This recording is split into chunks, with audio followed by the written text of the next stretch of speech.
The last reflection I did on this channel was about the longest psalm, and that is Psalm 119. It's got 176 verses. Today I want to look at a very short psalm. Not the very shortest, which is Psalm 117 with just 2 verses, but another one with just 3 verses. That's Psalm 134. Let's read it. Praise the Lord, all you servants of the Lord, who minister by night in the house of the Lord. Lift up your hands in the sanctuary and praise the Lord.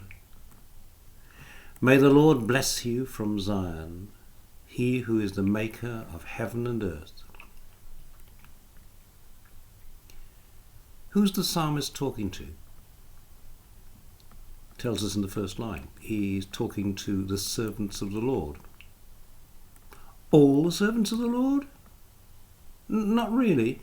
It's a little group of them. He's talking to those that serve by night in the house of the Lord. The night servants, the night watchmen. They were priests from the tribe of Levi. It was the priest's job to look after the tabernacle, and that was the big tent that God chose as a place to meet his people. After that, it was the temple that Solomon built. And it may be in the temple that was being referred to in the psalm. The temple where God chose to meet with his people. And the temple was looked after by quite a lot of priests. But only a few of them would be needed at night time. They had some pretty specific jobs to do, as set out in the book of Leviticus. They had to keep a lamp burning, and the light must never go out. It needed constant attention. They had to keep a fire burning under the altar and make sure that the fire didn't go out. It's these people that the psalmist is talking to. They're doing some pretty unglamorous jobs in the darkness, completely hidden from view as far as the congregation at large was concerned, even hidden from view as far as most of the priesthood was concerned. But the Lord saw what they were doing in his service, and the psalmist calls down the blessing of the Lord, a blessing he's only too willing to give. May the Lord bless you from Zion, he who is the maker of heaven and earth.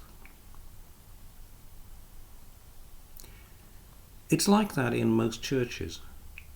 There are people in the limelight, and there are others who do things that most other people are not aware of. I go to quite a big church.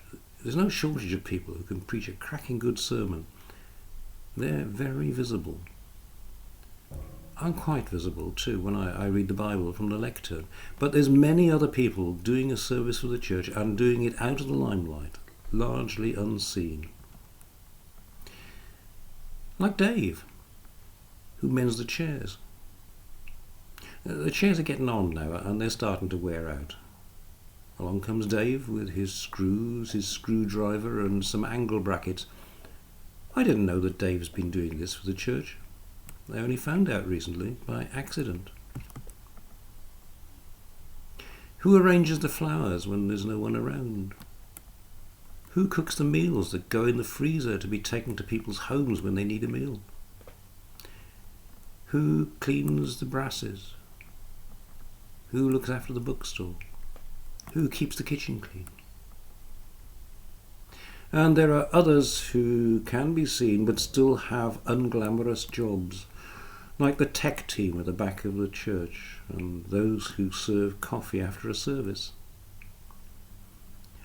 And there are those who help with the kids and the young people who are invisible to most of the congregation. There's a host of people doing things very quietly in the Lord's name, in the church, in the locality, or in the world at large. May the Lord bless you, says the psalmist, you who do unglamorous jobs, often hidden from view. May the Lord bless you from Zion, he who is the maker of heaven and earth. The mightiest being, God himself, the maker of heaven and earth, he sees you and he wants to bless you for what you're doing.